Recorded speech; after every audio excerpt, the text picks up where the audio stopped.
Well, let's turn to the topic of plastic pollution now in the world's oceans, which, according to new analysis from the Worldwide Fund for Nature, is set to quadruple by 2050. Now, should that prediction come true, many delicate ecosystems will not survive, says the report, and precious species will be lost forever. Kate Noble is from WWF Australia. She says the situation is extremely serious.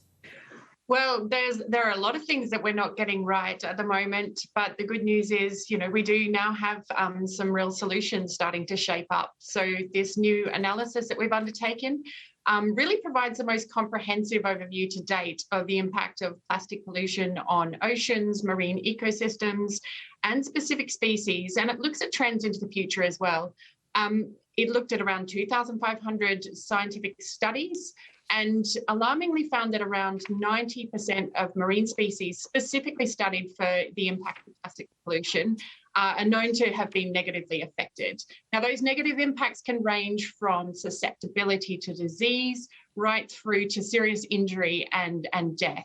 So we urgently need to be looking at solutions right now to this growing crisis of plastic pollution. Yeah, Kate, we've only recently had COP26. Were you, did you take any confidence away from that governments are taking the steps they need to fix this? Well, while the outcomes of COP26 certainly weren't perfect, we need to realise that some progress was made.